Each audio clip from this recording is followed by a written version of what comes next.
Hello everybody, it's Friday afternoon and I wanted to do a short movie today, but it's very basic, kind of the most beginner video I do, but it also is very important. I wanted to talk today about making sacred space. Now, for some people they think of altars. Some people think of rooms, like magic rooms, or a whole house even, depending on if you're lucky enough to have your own house. Now, first let's start at the bottom. Sorry, my dog twitched. Let's start at the bottom. The smallest space is the altar, most likely. Now, we're in my room. I have my altar right behind me, and there are 5 altars in our house. We have my altar, the altar in the next bedroom, an altar in the upstairs bedroom that is my other friend. We have the family altar, and then we have Mom's altar. I think that's 5. Yeah, that's 5. Plus we have an altar in a little cottage on our property. That's pretty much, when we have parties, that's the altar we use. So everything else in the house is a personal altar depending on whose it is. Plus we have our public altar. Now, my altar, I'm trying not to make people see stick here. Right here. Is a very basic plain altar. I have an incense holder, it's a dragon. And on the wall, I have Cernunnos, and I have Brigid, and I have my Green Man and my Goddess candle holders. And those turkey feathers are actually from turkeys that we raised at my parents' house, and they were quite delicious. I have crystal that was mined by a friend in Arkansas. I have a cauldron of sage, and then I also have that weird looking thing on the wall. Is actually swan pelt. Yeah, it's a bird. I also have a foxtail that I got at King Richard's Fair. And underneath I have all my supplies. But that's a very simple, basic altar, and it's kind of a binary altar. No, not binary. Never mind, I forget the word. But it's 2 ways. It's the god and the goddess. Now, our family altar is split 4 ways. It has 4 quarters, north, south, east, and west, and the tools for each element are kept in their corner. And actually, weird thing, it's hand painted on slate. I painted it myself, which adds to how special it is for the family. Now, my room is my room. I don't have to share it with anybody. I painted it myself. It's got all of my treasures. I have prayer flags. I have pictures all over the place. So I'm lucky enough to have my own sacred space room. Some people are not as lucky.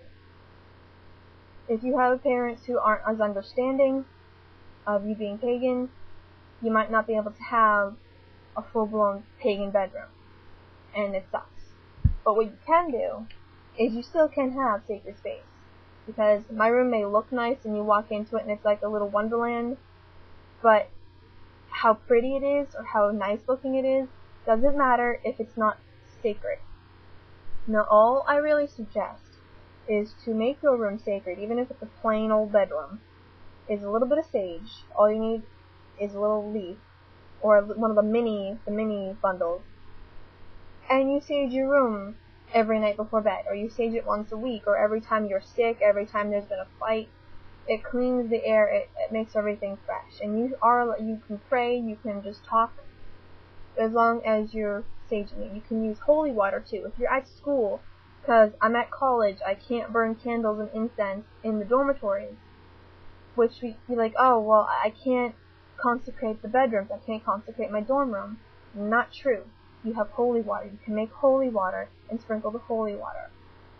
Side note though, if you're sharing a room, not necessarily with a sibling at home, because that's much easier, because you already know the person and they understand, hopefully.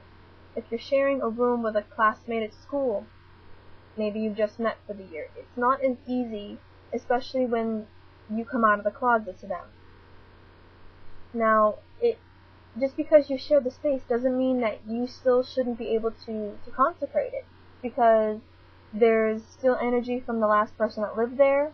It might help to clear the air between your roommates and you. So always ask before you consecrate the space. Be like, hey, I'm just going to light a candle, if you're allowed to. I'm gonna make holy water, and I'm gonna sage and consecrate the apartment or the dormitory. Now, they might want to get in on this, they might not.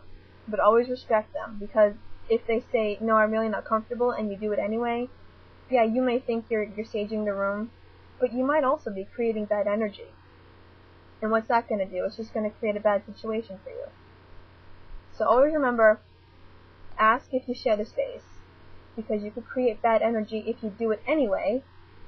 And also, pretty and nice looking, like, just because this is a nice looking dragon, you know, doesn't mean I have a holy room, a consecrated bedroom. Nice, pretty doesn't always mean holy. So you could have a wreck of a bedroom and a tiny little altar on your bedside table, and it might not be nice looking, but as long as you keep up with consecrating it, reconsecrating it every time you use it, every time that you feel is necessary, it's much better than if you just have a really nice Shangri-La and it's full of bad energy. Because what's going to happen is, yeah, I have a nice bedroom, and you're just festering negative energy, especially if there's been fighting, especially if you've been sick. I mean, just try it. If you're sick again, like I've had really bad back problems, and I have been going through some medical issues, I stage in my room every night, and I sleep through the night. Even if that's all it does is help you sleep, it does some good. And my back issues have stopped.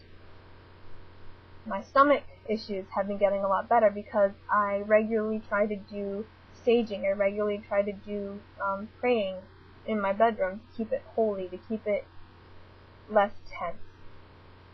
So that's basically all I have to say. Very basic, how to set up an altar, what it should look like, and basically what it should look like is whatever you want, as long as the objects on it are special to you. Like, you could have an action figure representing the god. It's really your vision. So I think I've pretty much covered everything, and I'll make another video shortly. Alright, thank you.